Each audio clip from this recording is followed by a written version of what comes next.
Салом алейкум бародаро, салом ба кулли халқи тоҷик, салом ба ҳар як бародари ғариби дураи ватан. Рости гап, имрӯза начинои смена кор кардам, ай сабаби рӯзои ҷумъа шанбе начинои кор хубтарай, мақсад пробка нест, осонай да кор дар назари ман. Ва я ситуатсияда ғалт дидам ки ҳамин ситуатсия последни время Яндексда бисёр шудестай. Ва хостам ки ҳамира видео снимат кунам, то што партом я бародари дигарам бинаву одамое ки уже такси кор мекунанд мумкини темаро уже бидонанд, аймадам хубтар. А бародарое ҳастанд ки мисол кор кардаги нестанд, такси навичоканд, мисол навкоранд ва ё мумкин надонанд ҳамира. Ва бародаро пеш аз видео асар кардан мақсад ба шумо чӣ гуфтан? Недавно омадам, где-то 5 моҳ рафтестай ва худо хоҳа иншалло ба сабабои кори худам омада будам ва просто бекор нагардам гуфтам, мошин гирифтам, такси кор кардам. Ва такси кор кардам, дидам ки такси прибилаш худо ба шукр созай. Мисол ҳама айдами кор бори худмам, вақтои холида бо просто такси мезанам. Чем дар хона просто шиштану вақта ждат кардан. Хулосаи гап ки насиб ба қарибӣ бояд бо Тоҷикистон бирам, бо давҷа бо видеои дар ҳама намуд темао допустим. Бисёр видеои интересни мешава, ай шумо хоҳиш мисол чиста барои ма поддержка, касе ки мисол ҳамин видеои маро тамошо мекуна, касе дар ки ҳамин видеои ма просто камтарак мисол ёрдам мекуна, шумо да хоҳиши бародарона ки шумо маро я дастгирӣ кунед, то што подписатсия кунед.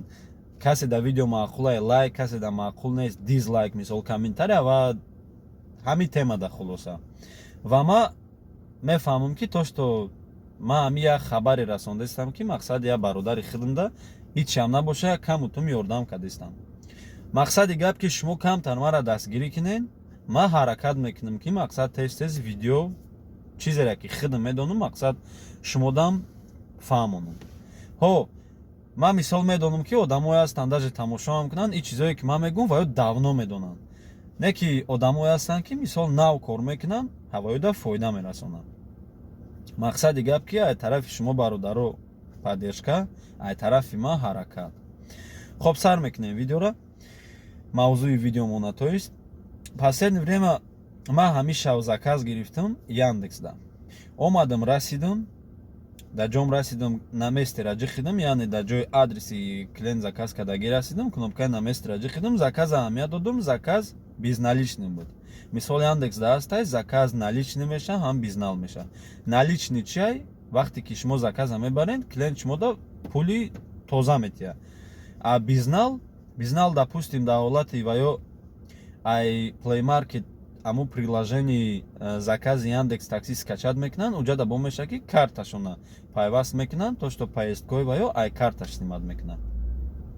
Хулоса ҳолате мешава ки пассажир да карташ сум надора. Дар ҳолате ки вай такси заказ мекуна, Яндекс такси ва ё да доступ метиҳад, даже агар вай сумам надошта боша, ва ё метавонанд заказ кунанд такси. Как ранги қарз гӯё мешава, пул надора ӯ қарз. В течение 3 рӯз даба ва ё бояд пул супоранд. Я 3 рӯз нашид, я ҳафта пас. Мақсад как ранги кредит. Представете не шумо таксиен, пули шумо я ҳафта пас мегзара. И хеле минусошам меша. Барои и ҳар як заказе ки мисол шумо безналичный боша, мисол завершид мекунед, аҳамияти баланстона проверка кунед, то што ҳамун заказтон гузашта боша баланс. Нагузашт, бародаро сразу поддержка медоред, мисол ҳамун заказ да менависен ки мақсад завершил заказ, деньги не пришли по этому заказу. Шумо да што буд уже нависен, то што проверка кунанд, пули шуморо роӣ кунанд. Хоб, дар ҳолате ки пассажиро якум бор заказ кунанд безналичный, да карташон пул надошта бошанд, в течение мисол 3 рӯз 4 рӯз агар ва ё наспоридан, яъне ва ё қарз доранд, да карташон сум парафтан, Яндекс автоматически уже снимат мекуна ай баланси ва ё, баъд да таксопарки шумо роӣ мекуна, ба таксопарк, баъд да баланси таксометри шумо роӣ мекуна. Хулоса вақте ки ва ё якум бор таксиро заказ кардан ва пула наспоридан, Яндекс ва ё да уже дуюм карта иҷозат наметиҳад то якум қарзшона мисол пардохт накунанд. Ана ҳозир чӣ хешидагие ки даже пассажир агар қарздорам боша ва ё заказ мекунанд, карташон да сум надоранд ва ё заказ мекунанд. Шумо заказа қабул мекунед, заказ агар шумо да биёя, мерен, дар ҷои адрес мерасен, тай хонаш да ягон биҷои да боша набоша хулоса. шумо меҷихен кнопкаи на местира, мебинен заказ бизнал. вақти на местира ҷихде уже ҳамаш мебурояд, допустим клиент гиҷо мерава, баъди поехалира, то есть бахшиш, то есть уже кнопкае ки поехалира ҷиқидин, баъд мебурояд заказ бизнала ё ки наличкае. хулосаи гап ки уже шумо мебинед да аввал, то есть заказ без наличное, уже шумо спокойно ҳай мекунед, уже медонед ки заказ наличка неста ё бизнале. хулоса ситуация меша ки шумо раҳ дарафтестен, раз заказ ай бизнал наличный да мегзара. дар ҳолате ки телефонҳое ҳастанд ки қувват намекунанд, мисол андроид чон пастай, яндекс намега, просто вай автоматически худаш способ оплаты наличный да мисол алиш меша ва шумо намефаҳменаи телефоне ҳастай ки мисол оперативкаш баландтара, мощностиш мақсад телефони бақувватай, голосовой хати яндекс худаш мега ки способ оплаты там изменён на наличные, короче. Я телефонам роль зависит мекуна. хулоса ҳар як заказе ки шумо мегирен, пешай гирифтантон ва ки уқа важнаам нест, баъде ки шумо мебинед дар ҷои конечный адрестон мерасен, ҳатман вақти заказа завершид мекунед, способ оплатаро бинед бародаро ки наличка ё ки бизнала, чтобы алиш нашуда боша по пути. вақти раҳ дарафтестен вай алиш меша, шумо мисол раҳа нигоҳ кардестен, шумо намефаҳмед. ман ҳамин ситуатсияда ғалат дидам ки заказа аҳамият додум, заказ бизнал буд, омадум заказа завершид кардам, клиент уже фромад рафт. заказа завершид кардам, нигоҳ мекунам заказ наличный. ай мошин паридам, фромадам, дайровуш кардам, фаҳмодам ша ки то есть заказ налай.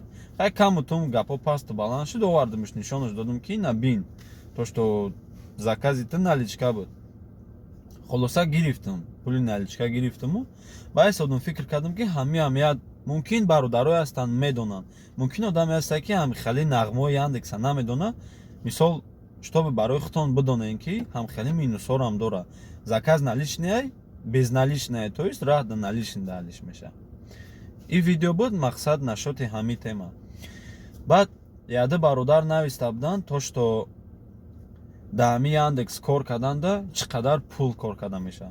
нашоти ин бародаро ма шумо да ягон чӣ гуфта наметавонам. ин ай худи шумо аввал гуфти гапҳо, ай аллоҳ ҳар як аз ризқу рӯзии баракати хича дора, дуюм ай ҳаракати шумо мешава.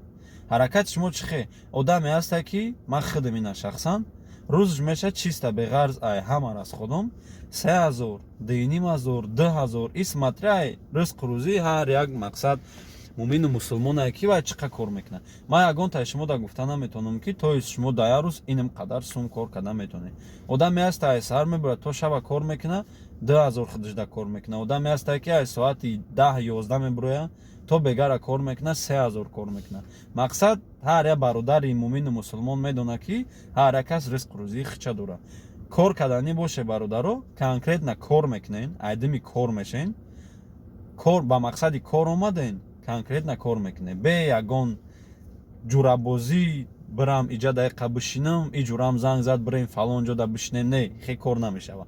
мақсад ба нияти коркунӣ омада конкретно кор мекунед. баъд яда комментарияи дигарам хондам, бисёри бачаҳо навистаганд ки бародар номеротаро ку.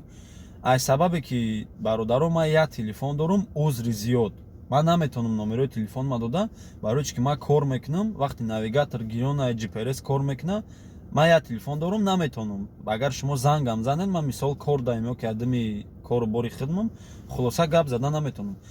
фони каналамда, главный каналамда, фонашда ман специально мисол номи каналма навистагиам ва дар таи номи каналам бо инстаграма навистагиам. чӣ саволе доред бародарон, нашоти кор, нашоти допустим праваи тоҷикӣ, нашоти стаж, нашоти аренда, нашоти нарх навои мошин, инстаграм да нависен, ман любойта да ҷавоб метиҳам. ё ки мисол нами видеоро ҳозир буровардам, такш да кадоми чӣ саволе дорен, просто бинависед, бо ман вақти холӣ меом, ҳатман ай дастам чизе ки биёя, мақсад ёрдама мекунам. ёрдам ба чӣ хотир? мақсад чизере ки ман худам медонам, шумо да мефаҳмонам. хулоса видеои имрӯза буд бародаро чиста барои ҳамӣ. заказои безнала особина аҳамиятен, даже заказтон безналичный ам боша, бегаҳ хонатон мебинед, просто заказотонро проверка кунед, кадомиш безнал буд, кадомиш дар таксопарктон баланстон да гузаштай нагузаштай. дар ҳолате ки дидед набоша, просто гирен служба поддержки да нависен ки то что мо заказа завершид кардем, мо да пул наёмадай. ёшам аҳамиятен. ҳаматон дар барори кор зинда бошен, халқи тоҷик.